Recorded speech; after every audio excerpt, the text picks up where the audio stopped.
Okay, welcome everyone. So happy to see all of you here. We had a fantastic service this morning, and now we have another really interesting and terrific event. I'm Steve Geld, and I'm with the Palestine-Israel Social Justice Committee.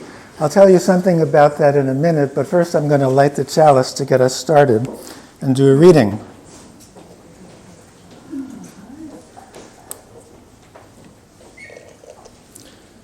This is a well-known reading from Dr. Martin Luther King, but I think it is so relevant right now. I thought I would use it. The ultimate weakness of violence is that it is a descending spiral, begetting the very thing it seeks to destroy. Instead of diminishing evil, it multiplies it. Through violence you may murder the liar, but you cannot murder the lie, nor establish the truth. Through violence you murder the hater, but you do not murder hate. In fact, violence merely increases hate.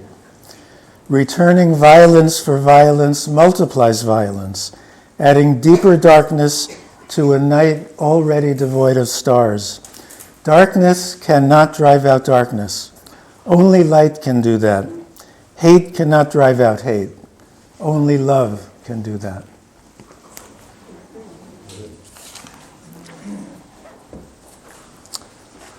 So the Palestine-Israel Justice Team began in 2019, and its purpose really was to open up conversations around what is happening in the Middle East and, following our UU First principle, to further the human dignity of everyone who lives there. So our goal from the beginning has been to focus on human rights and to educate people about when human rights are not being respected, and especially to provide information that has not generally been available to many Americans. The conversations that we've seen here have been really one-sided. And in particular, perspectives from Palestinians have not been widely known until more recently. And so this event today is another example of the kinds of events that we do to educate people and open conversations. We've also shown films. We have had book discussions. We've had speakers, all for the goal of sharing views, having open conversations that allow people to express what's on their heart, and in a way that is respectful. In terms of our guidelines for communication, we do not allow any kind of generalizations about any group, particularly aspersions. So you will be invited to ask questions through 3x5 cards that are in the back, and Kathleen McLeod will pass them out. But just a warning ahead of time that any card that contains an aspersion about Arabs, Jews, any other group will not wind up being a question that we take seriously to answer. Having said all that, I would like to turn to the delightful task of introducing Rabbi Alexis Pearce, who I got to know when she was my rabbi at Dor Hadash, the Reconstructionist synagogue, where she was a rabbi for about 10 years, before she decided to devote herself to chaplaincy and to bereavement work. So she was ordained at the Reconstructionist Rabbinical College in Philadelphia in 1993. She's a member of the Board of Rabbis of Southern California, the Reconstructionist Rabbinical Association, and she's a past president of the San Diego Rabbinical Association. She's been quite active in interfaith, social justice, and Jewish-Palestinian dialogue efforts in San Diego. For 15 years, she has served the spiritual needs of hospice patients and their families of all faiths. She is currently the Director of Spiritual Services for the Wesley Palms Retirement Community. So one of the things that has always impressed me is her authenticity, her honesty, and her compassion, which are all features that will be on display as she talks to you about her journey of understanding regarding Zionism. So, Rabbi Pearce. For recording. Okay? Can you hear me in the back? All right. Hello, everybody. I'm very grateful to be asked to speak. I'm going to tell you my story for 30 minutes or so, and then as I understand it, we'll have about another 30 minutes for dealing with questions and comments that you make. Am I correct on the timing, Steve? We go till 12:15 and then questions. Okay. I wrote down my remarks because that way I won't go on for 100 hours. It's always harder to speak briefly than to speak at length, and this is a long story I want to tell you. And before I even start, I want to make a few admissions. I am not a historian. I am not a diplomat. I'm not a politician. I'm not an Israeli citizen. What I'm really here to talk about, or maybe I should say the only question I'm really here to answer is, how does someone go from being kind of conventional Jewish upbringing to a pretty out there left-wing anti-Zionist? I am not here to say that is the only road to truth. I am not here to say people with other attitudes and opinions are wrong. I'm just here to be a sample of someone who has made that journey so that you can have some understanding of what that's like. So again, I have not written these remarks to bother anybody, but I can well imagine they would bother some people. My parents, for example. So this is why we've asked you, should you have questions, reactions, comments that you want voiced, please pick up a 3x5 card, please write it down, let Kathleen collect them, she'll funnel them up to me, but I'm hopeful of not having a lot of disturbing feelings come to the surface in our conversation. I'm just bringing my story to you to be one of the things that you know about this whole topic, and I'll leave it at that. Okay. Oh, the other, I don't have the solution.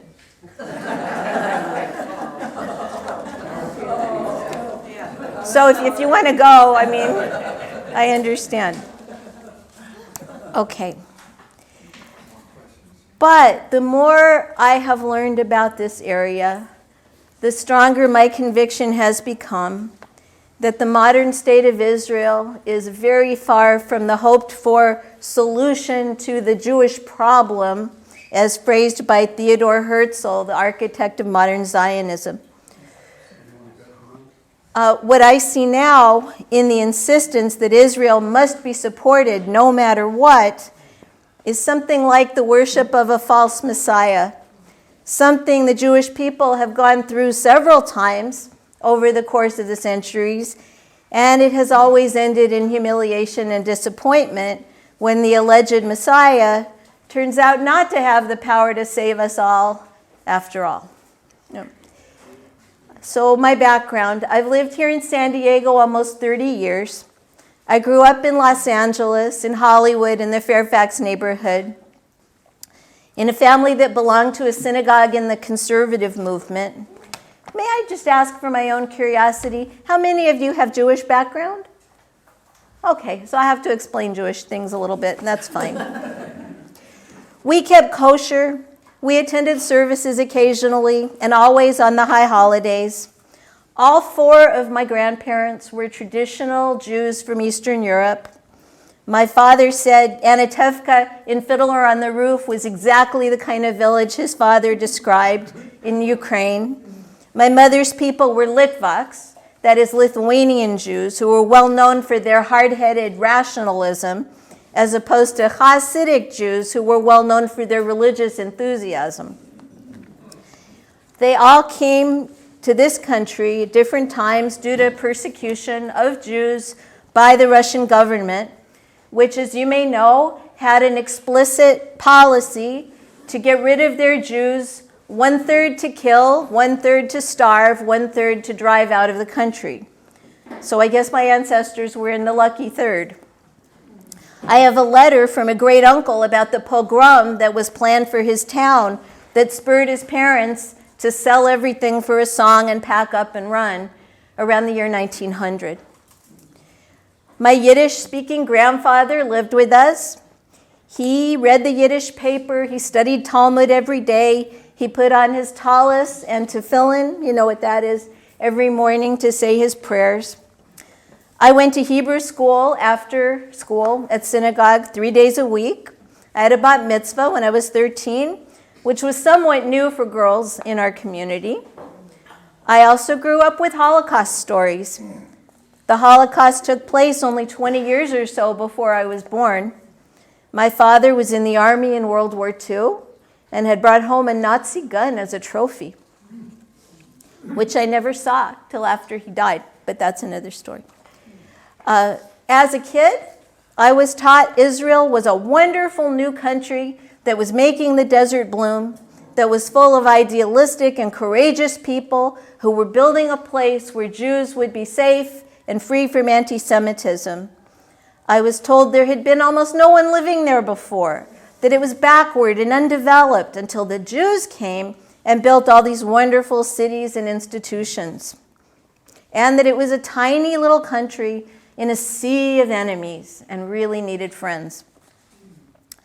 I remember my parents' enormous excitement when I was 6 years old and the Six-Day War happened, and Israel took over East Jerusalem and the West Bank and the Sinai Peninsula.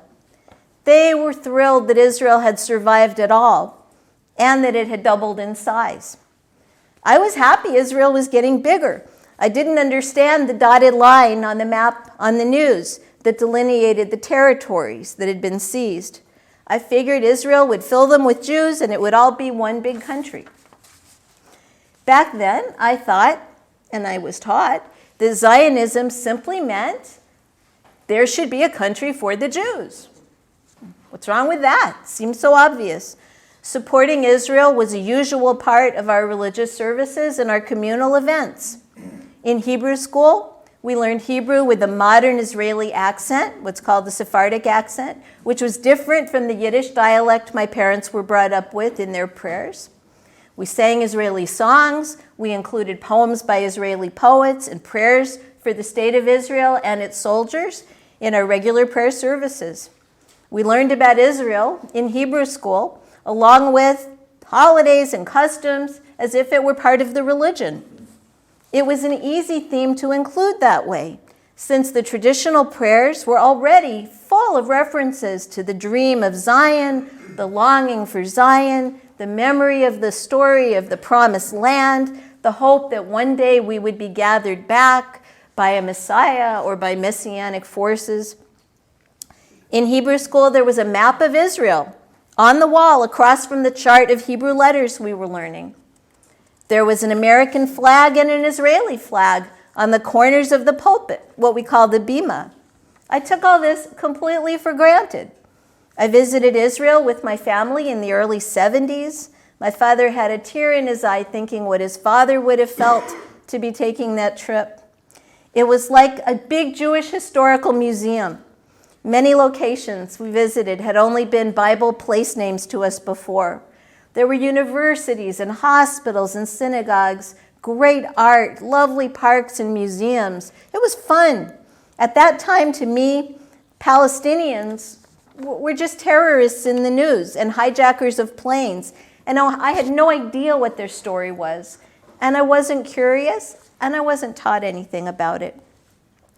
I became interested in religion kind of against the grain in my family because I was a more spiritual person, and the religious youth groups and summer camps I attended were fun and interesting.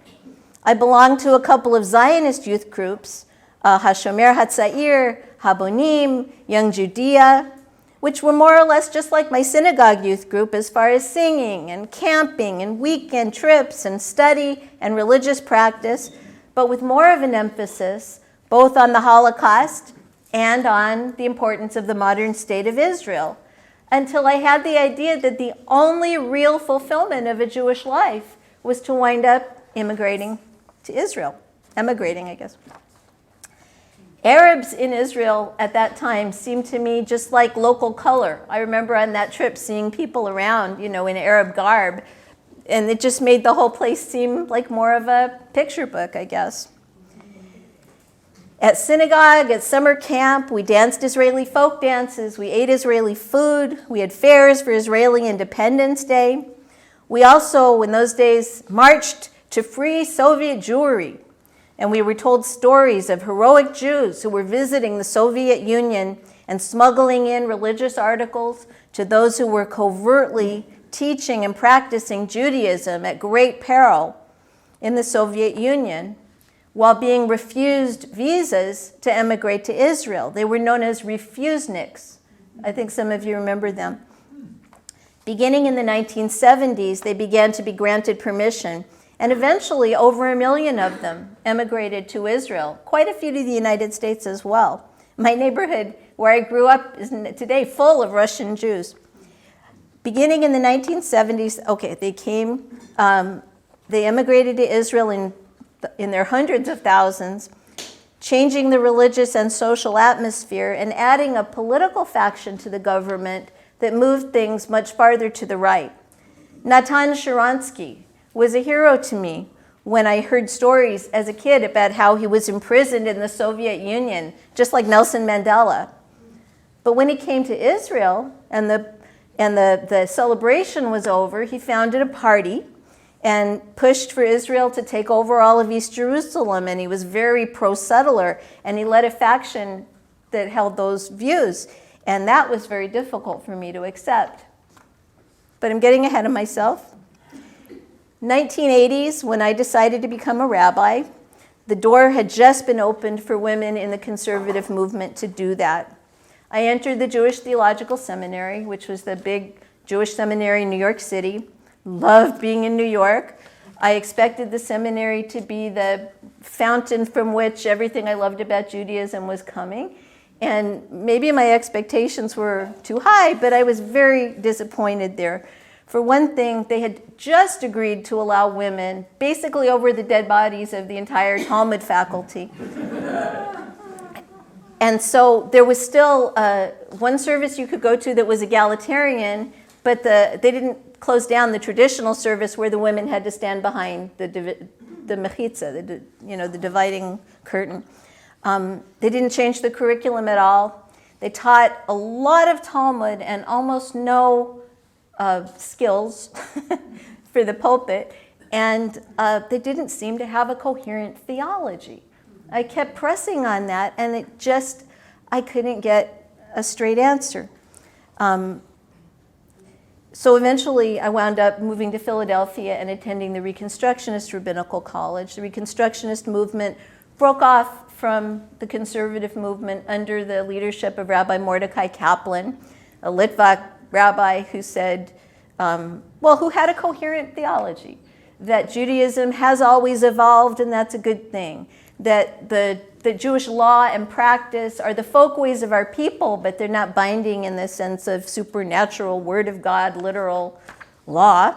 That we are the chosen people according to what, he didn't change the Torah saying, God has chosen us, but he did change all the prayers that mentioned it, because his attitude was, every people has its special relationship with God. This is not something to boast about. This is something to attempt to live up to.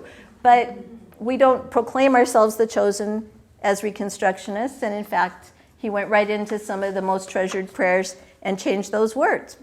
So that struck me as truer to the original, like every reform movement thinks they're being. and much more where I was coming from. It was egalitarian, it was feminist, it was open to LGBTQ right from the get-go. It was much more who I had been all along. So anyway, it was also pro-Israel. In fact, Rabbi Arthur Waskow had been fired about 10 years before I got there because he had been a pro-Palestinian activist. And I just thought he was some crazy radical firebrand. I came to respect and admire him much later. But at that point, part of the seminary program involved spending time in Israel, in all movements, and also in the Reconstructionist.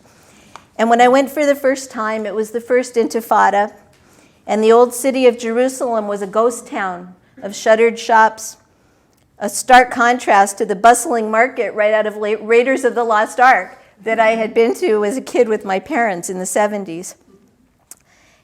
I went walking the first day I got there to go to visit the wall, the western wall in the heart of the old city, which is narrow stone alleyways, and I got lost, and there was no one on the street, which was weird. Except, a few people. There was a man kind of leaning, smoking a cigarette, and he spoke to me very politely and from a distance in English with a nice accent to ask if I was lost, if I needed help, if I knew where I was going, would I like to come into his shop for a cup of tea.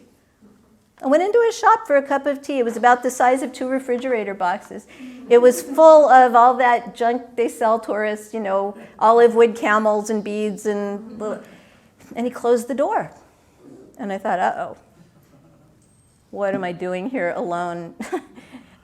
He brought out 2 lovely cups of hot, sweet mint tea, and we sat and talked for half an hour about his family in Qatar that he sent money to so that they could survive, but because of the Intifada, he had no customers, and if anyone knew his shop was open, he'd be in trouble, and all the realities of what his family had gone through since 1948. I wound up spending $50 and went on my way and found the wall. But I was very surprised and ashamed to learn directly from people about how many Palestinians had been forced from their homes to become either second-class citizens or refugees, depending on which side of the line they were on when the shooting stopped. I heard about things like Deir Yassin, where Menachem Begin had led a massacre of Palestinians in 1948. I heard about Ariel Sharon's role in the massacre at Sabra and Shatila in 1982. I didn't want to hear about it, and I minimized it and rationalized it in my mind. I'd been taught Israel had the most ethical approach to arms of any nation in the world.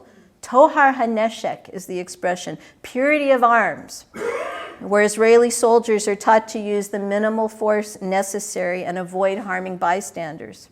Israel was always being praised for showing great restraint under provocation, and I believed that. I was told Israel extended equality to Arabs. Look, Arab professors, Arab political parties, Arabs in the Knesset, Arabs in the university. The Declaration of Independence promises liberty and justice and peace and social and political equality for all its citizens.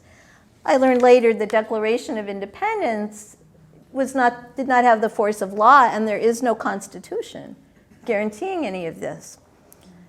So anyway, I heard these stories, but I hoped that they were sad exceptions due to serious provocation and that I didn't know the whole story and they couldn't be that bad. But I did witness Israeli Jews who despised and feared Arabs. I saw one shopkeeper throw a homeless beggar out of his shop, and I asked him, why would you do that to someone who's Arab? Yeah. Wow.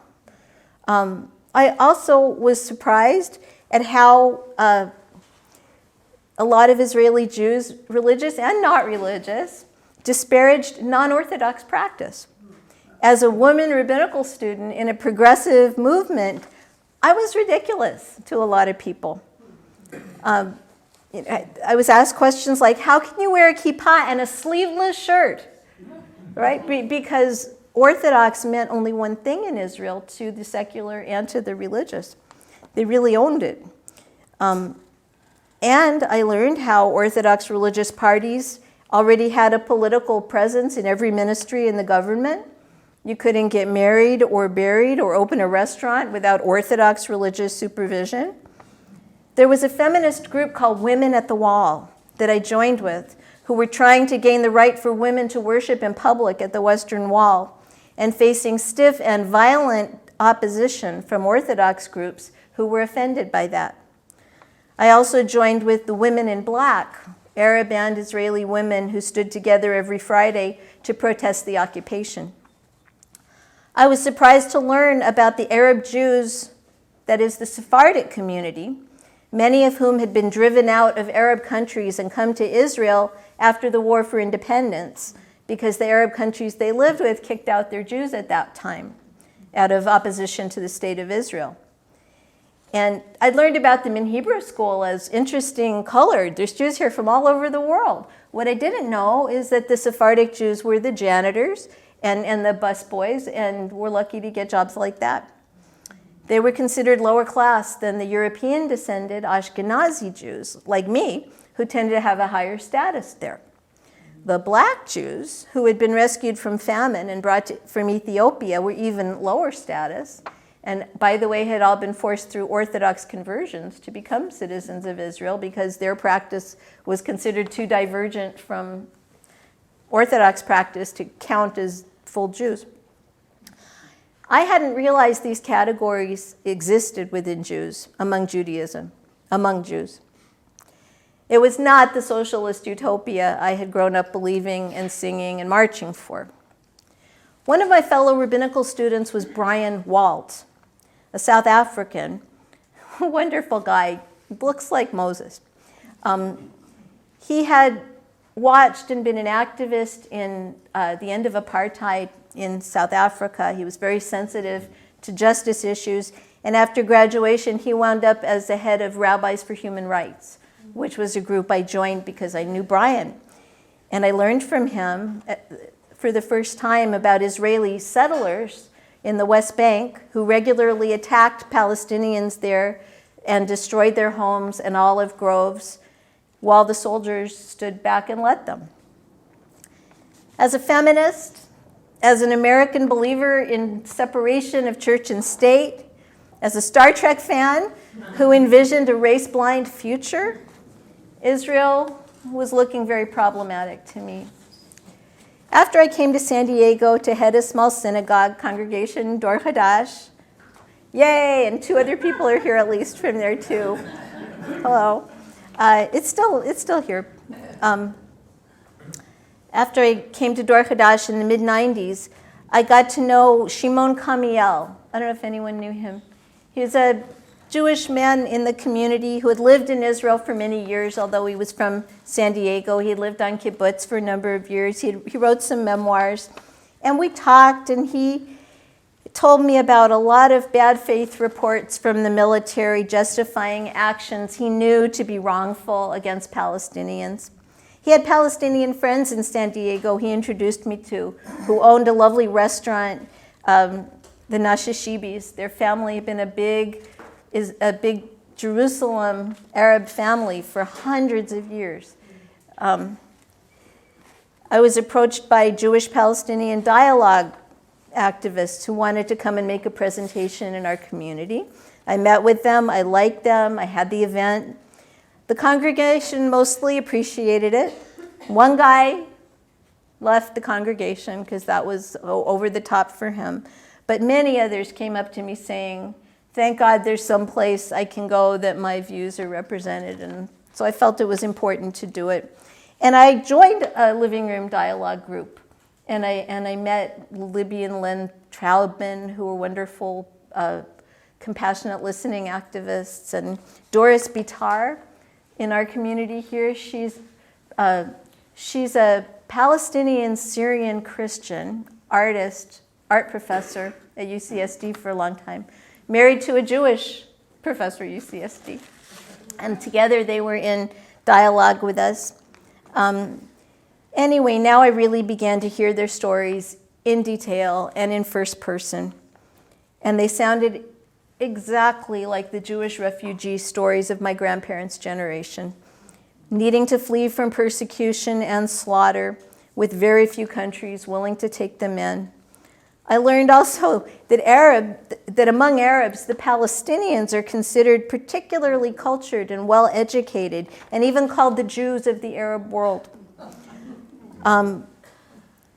And we had similarities, like families that had been torn apart in all directions because of war and closed borders.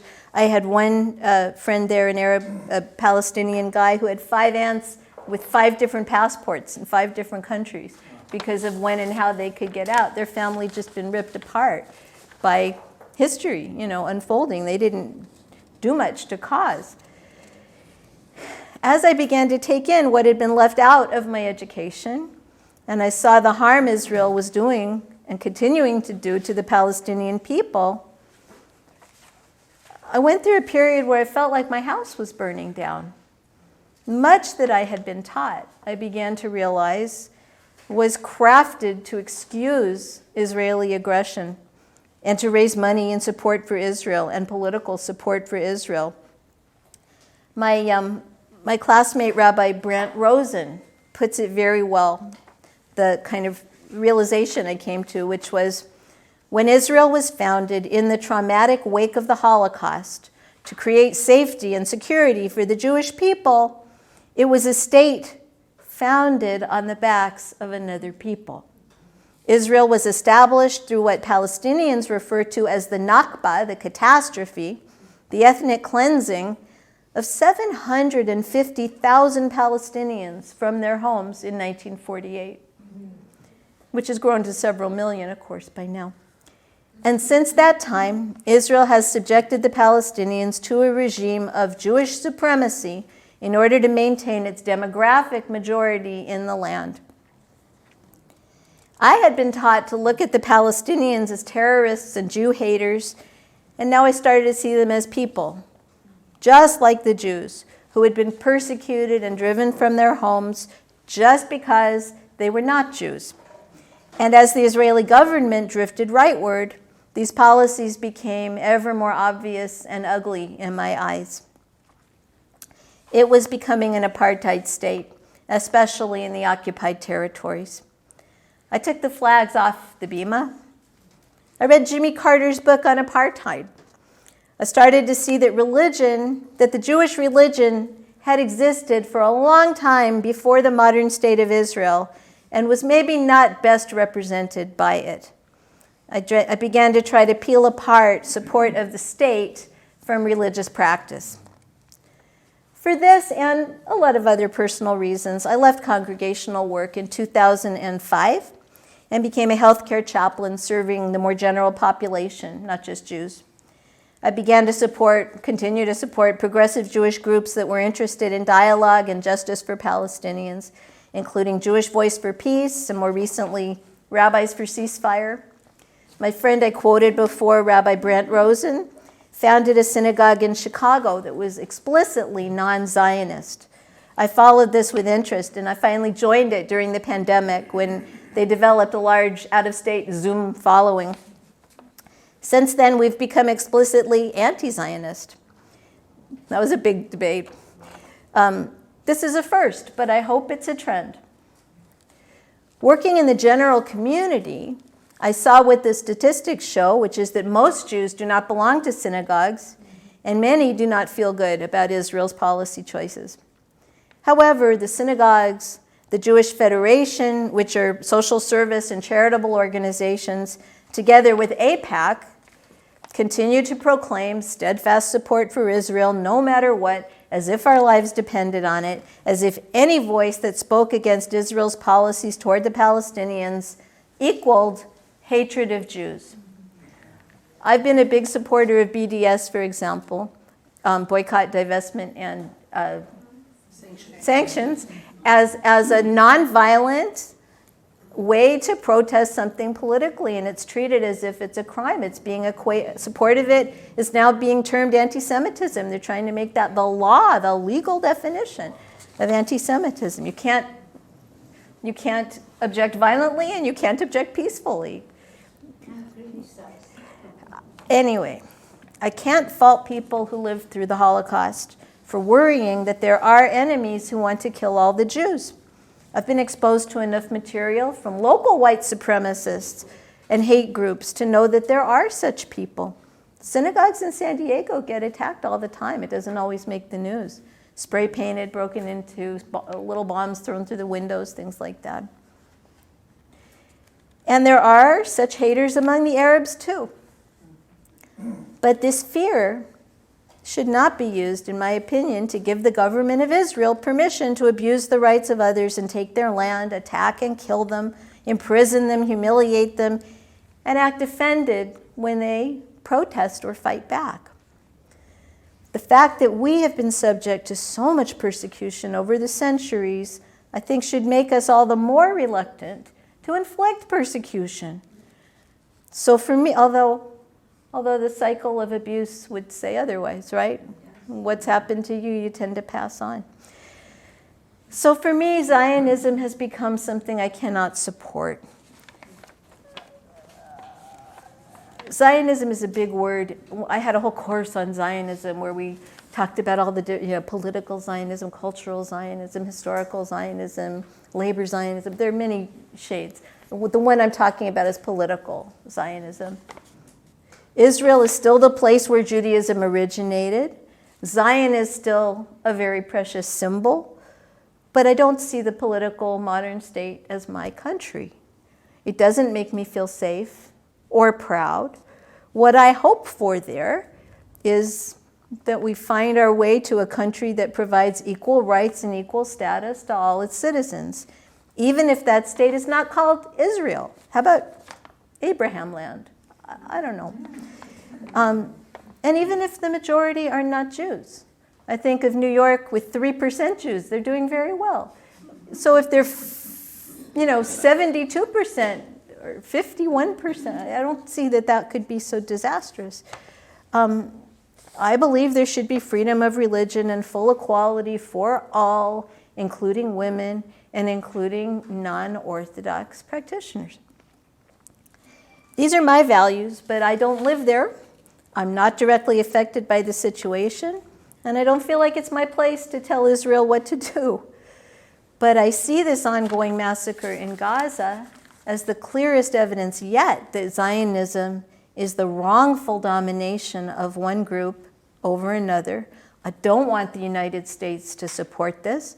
I'm very upset the U.S. has made Israel its military base in the region. And I realize these things are not decided on the basis of right, but on the basis of power and money and politics. So at the very least, I want to call it what it is, and not pretend America supports Israel because of some kind of idealism about democracy. The 25 million Christian Zionists in this country also frighten me with their hope of seeing the second coming, which would also mean, by the way, the end of all Jews. I'm pessimistic about the Israeli government changing, although there was a glint of light in the paper this morning. I don't know. I know there are many wonderful peace and justice activists in Israel, even among Holocaust survivors, who demand justice for Palestine, who want to see things change for the better, who have started all kinds of beautiful projects working together. But they haven't been able to get quite enough of a following to be in control. So I follow what's going on there, but from a distance. It's not personal to me like it once was. I'm out of time. I don't know how to conclude except to say that I hope a day comes when a generation of new leaders who believe in justice and equality and freedom will take over and find a way to repair the damage caused by all this hateful, genocidal violence. There will have to be trust rebuilt. There will have to be a hope found somewhere. And what's going on right now seems to me to be driving that day farther into the future. But I pray it will come. I believe that it can. I've seen plenty of solutions on the table that look perfectly good. If people are ready to agree to them, I don't think this is an impossible task. So I have one question so far. Let me take a minute to collect your cards. Thank you.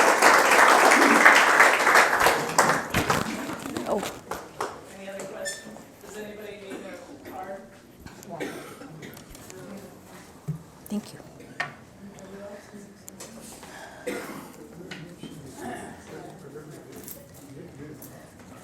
Does anyone else want a card? Kathleen will give you.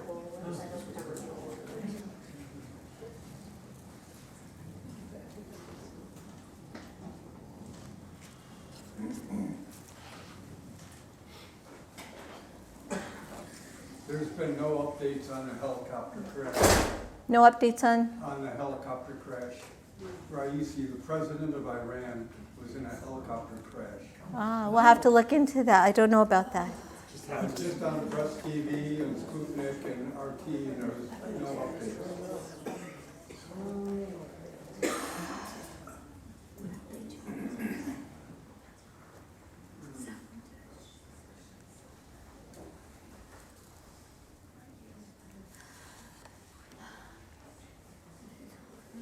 Oh, okay. Hearing aids and but she speaks very well. I could hear everything All right. except for a couple of times. Oh, thank you. That's my problem.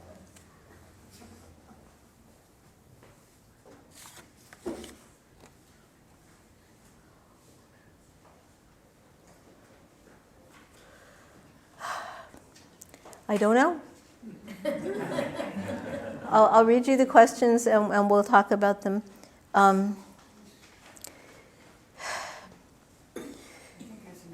Let's see. How are demonstrations helping or hurting the cause? Thank you. I think there's one more coming. How are demonstrations helping or hurting the cause? I think if it weren't for demonstrations, this is my opinion, the Israeli government would be doing even less to recover hostages than they're doing. I think if it weren't for demonstrations, I don't think Biden would have even slowed down the one shipment of arms that he slowed down.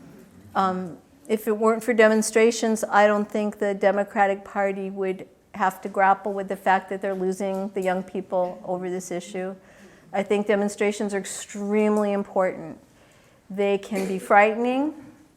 You know, there's been some violence. There's been some, police violence. There's been some clash with demonstrators with different points of view. There's been accusations of outside agitators, although I haven't seen proof. But I think the demonstrations matter. At the local level, I think it matters to support students who want to speak out, and also on the broader topic. That's something I have an opinion about. Okay. But things like this, how do you talk to people who refuse to accept the facts? Oh my gosh. If I knew that, you just talk to people. I think the answer is you listen to them. Why do you believe that? Where did you hear that? Why is that important to you? What problem are you having that solves? What are you afraid would happen? What are you afraid of? If you can't ask that of someone who's angry and defensive, but you can have that question in mind. Why are they so afraid that even saying some words makes them want to do violent things, right? Anytime you can get someone into a quiet, eye-to-eye setting and let them tell you their pain, I think that's what compassionate listening is all about. And I do believe, you may say I'm a dreamer, I do believe that changes people when they can listen to each other. And even when they listen to themselves being heard by someone who seems to not be angry at them, Let's see. Is there a good name for the support of an ethical state of Israel? That's a great question. I love that. I'm going to hold that. I'm going to dream one up. Repeat that, please. Yeah. There should be a name for supporting an ethical state in Israel. In other words, supporting Israel, but insisting that it go answer to a higher authority. Right? Okay. If, as you say, Arabs think highly of Palestinians, why haven't Arab countries welcomed them as residents or citizens? Well, again, not a historian, don't know everything about this. I know a lot of Palestinians reside in Jordan today. I know a lot of Palestinians reside in Europe and in the United States. There's a growing Muslim community here. I believe the countries that have refused them entry have done so in order to keep the problem the focus and make it so that the world sees how bad Israel is because of what Israel is doing to the Palestinians. And if the Palestinians were suddenly all happily settled in, Lebanon and Jordan and wherever, they would not have any support for their desire to not have a Jewish state in their midst. But I think another reason is the Palestinians want to live in their home. The Palestinians want to go home. They don't want to live in England and France and, Detroit. Even though the living is easy and they're doing great, they're safe and happy. They still, they don't want a Palestinian state somewhere else any more than we do.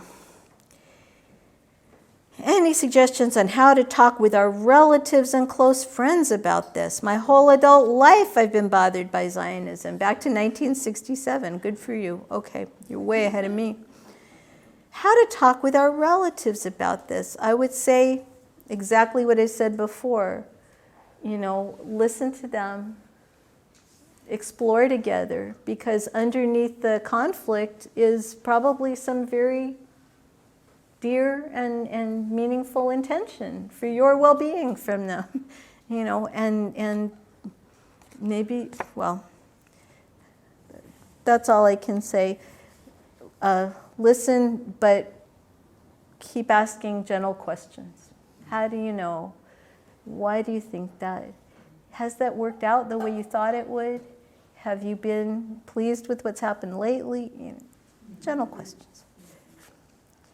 Can one find information about upcoming demonstrations? Yeah.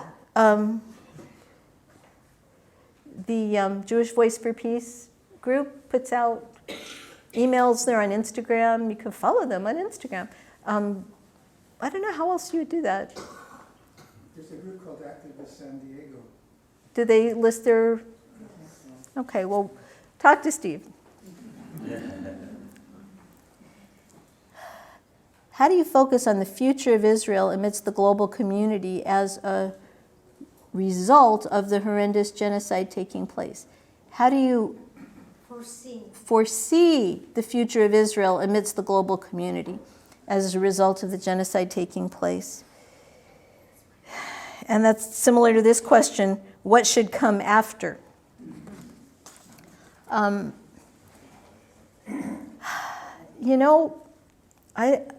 I don't know, and I want to quote Lily Tomlin on cynicism. She says, "I try to be cynical, but no matter how cynical I get, I just can't keep up." I am cynical when it comes to the world and its relationship to Israel. I think the world will do whatever's best for the pocket of each different country in the world, irrespective of ideology and human welfare. That's what I think. What I hope is that there'll be enough righteous people to push their governments to treat the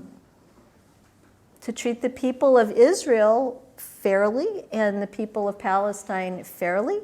Not everyone in Israel has committed war crimes. Not everyone in Palestine is innocent. But what's going to happen and what should happen are two different things. What are some solutions on the table? When I said that, I was talking about the Oslo Accords, the Geneva Accords. Over the course of the years, there have been multiple occasions when American leaders and others have sat down with Jewish and Arab leaders and hammered out fairly reasonable compromises. Palestinians will say never really good offers. Never offers where we had an airport or some shoreline or water rights or, never really be good enough. But they've certainly come close. going all the way back to the original UN partition plan. It would have worked. It might have worked. Solutions are not really the hard thing. It's getting people to agree that they want to develop one. Then they'll sit down and compromise and hammer it out. This area has been hammered and rehammered for centuries. There's a lot of ways to maneuver, I think. I got this question at the very beginning, and I think my talk probably gave you an idea how I would approach it. But does Israel have a right to exist? And if yes, doesn't that justify Zionism? Does America have a right to exist? We took the land away from the Indians, right? So in that sense, in an absolute sense, maybe no. But here it is. And just because the Indians are angry about it and we maybe even agree with them, it's not going to make America go away. And I look at Israel the same way. It may be wrongful, the basis on which it was founded, but it's not going to go away. It's a big country. It's got a lot of people. It's got cities. It's got, trains. It's not going anywhere. So whether I think it has a right or not, or you do, there it is. And so does that justify Zionism? Does that mean there ought to be a country where Jews have more privileges than other people? Or where the Jews there have the right to expel people who aren't Jews just because they're not Jews? I don't think so. I don't think those are Jewish values. Even if they are felt by some to be politically necessary for the safety of the group, I look around, I don't feel safer today because of Israel. I see a step up in local anti-Semitism because of what Israel is doing. So no, I don't think Zionism is justified. I think the country that's there needs to change. I don't think, well, that's enough of that. Do you think that a two-state solution is better than what exists today? Can you support this? I'd support anything people were willing to do if they'd put down their guns and start feeding each other and bandaging each other instead of what's going on now. Do you have opinions about a one-state versus it? Of course I have opinions. I want there to be one country with a constitution and legal rights for everybody, a city on a hill, a model democracy, and perfect. That's what I want. Okay. Is there no? Where can one, okay, I think we've gone through all of them except for this one about the helicopter crash where I really know absolutely nothing about it, so I'm going to leave that. Are there any others? Okay, well, we have a couple of minutes, so if anyone wants to raise a hand. Yes? I made a mistake in asking about the demonstrations, how the demonstrations went. But how was the reaction to the demonstrations? What are you thinking about that? The reaction? Thank you. Could you repeat the question? I think, let me see if I got it. You asked me in the cards about what's the benefit or the impact of the demonstrations, and you also want to know what's the impact of the response to the demonstrations. Is that right? Exactly. Well, I don't know that much about the response to the demonstrations. That is, I know that it's riled up some people who've come out on the street in opposition, but for everybody on the street, there's so many others sitting home thinking their thoughts and not doing anything that it's really hard to tell until, I don't know, they vote about something, I guess. I'm still not getting your question. I'm thinking about the militarization or the coming in with the police and the... I think the police learned that during Black Lives Matter and the pandemic, and they're just bringing out the same tactics they've been learning sometimes in Israel, because that's what they do at demonstrations now. Some of you probably remember Kent State. That's not the first time they've been violent at demonstrations. My colleague Imam Taha Hassan was pepper sprayed in the face because he stood in front of a cop who was taking out a gun. Maybe it was a rubber bullet gun, but it was a big, ugly gun to move along the Muslim students who were peaceful. I got cards. I have to look at cards first. Does the media in the U.S. have a pro-Zionist stance or a latent pro-Zionist stance? I keep saying, this Jewish conspiracy. If they'd invite me to a meeting, I'd bring the donuts, but I've never been invited. I don't know about that. There are certainly a lot of Jewish celebrities in the media. There are certainly a lot of non-Jewish celebrities in the media. I'm, again, mainly cynical here. I was born and raised in Hollywood. People will put on TV what sells, and I believe that Fox exists to frighten people and make you watch the commercials, right? World's about to end, back after this, right? So I'm constantly turning it off from people's rooms, as a medicinal act, not because I care about the politics, just because if you can hardly breathe already, you're going to watch that? Watch Gunsmoke, leave it. But what was the ruling where the news media lost the requirement of being impartial? Fairness doctrine. 1987. What's it called? Fairness doctrine. The Fairness Doctrine. Yeah. You all know about this? Yeah. Okay, so since then, you can't believe anybody. You have to read broadly. You have to read original sources. You have to talk to people. You have to look at social media because those are people who are actually there in the moment. Does the media have a pro-Zionist? I would say yes. Most of what I read is, Israel does things in passive voice. People were killed. And the Palestinians do things in active voice. The Palestinians killed this many children, right? To me, that's definitely a bias in most of what I read. But once in a while you read something or you hear a good story. So I think it really depends. I don't think anyone is controlling all of it. Facts on news are so divergent. How does one discuss it when info is contradictory? Yeah. I think I just said, by reading all over the place from all sides. Foreign newspapers. Al Jazeera got kicked out of Israel. Why? Because it's the CNN of the Arab world.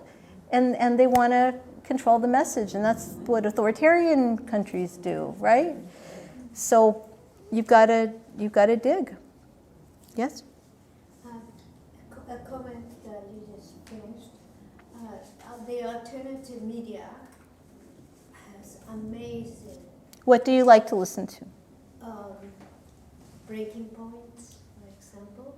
Breaking Point? Breaking points. I'm not familiar with that, but I listen to Amy Goodman on Democracy Now! On, what's the network called? Pacifica. Yeah. I think she's pretty, I usually agree with her. Blumenthal is excellent with the Gray Zone, with Mattei, and he was also Jewish. Jeffrey Sachs is excellent, who is also Jewish. I also read, my brain, what's it called? I have to look at my phone, but I don't know if I'll be able to find it. They often have, alternative media often has professors, retired colonists from the U.S. Army that have been in the area many times, and it's incredibly educational to listen to. The corporate media never has people like that on the programs. They always interview the same people from the same current. Mm-hmm. With the same experts, yeah. I can't find it. I read Peter Beinart. I read, what's the guy who collates the news? Is it Mehdi Hassan? Mehdi Hassan? No, He's wonderful. I'm not going to be able to find it right now. I apologize for being spacey on names. Well, anyway, I'll look for it. Anyway, I think that's about all I have to say about that. Not an expert. Yes?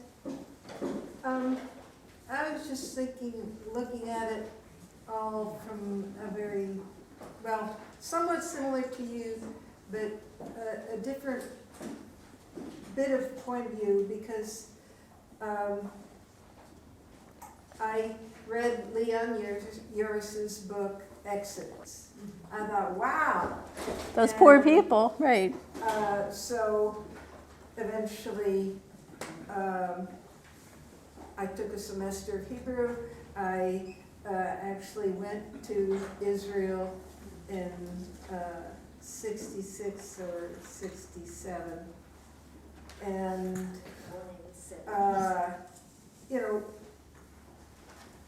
I visited and stayed on and helped on a kibbutz and things like that.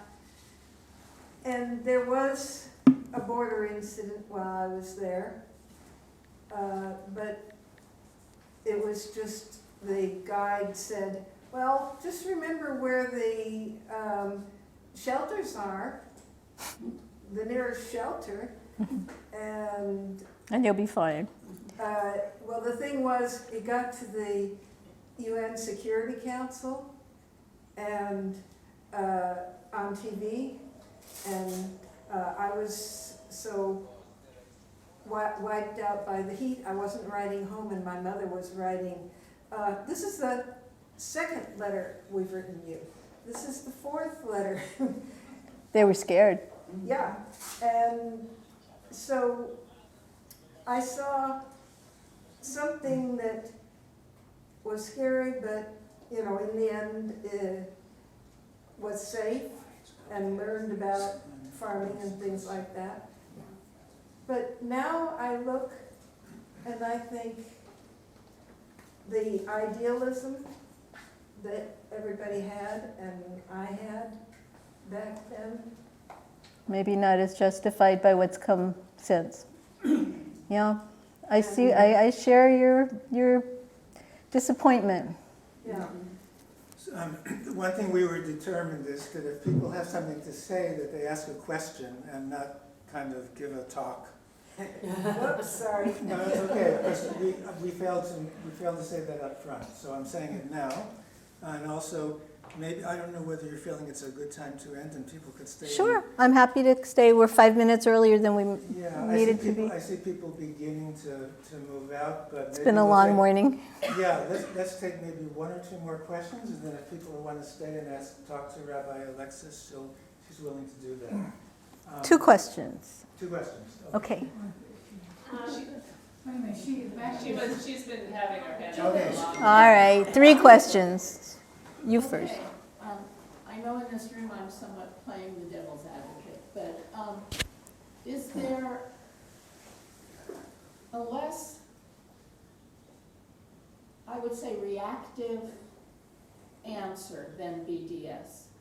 Because given the memory of the Holocaust, the people that are in Israel, who are the grandchildren of the Holocaust, Children and or grandchildren. Russian, or this or that, Arab countries, persecution that some of us have heard of but may not have lived as Jews. I'm speaking as a Jew. Doesn't BDS only make the resistance to change in Israel less likely?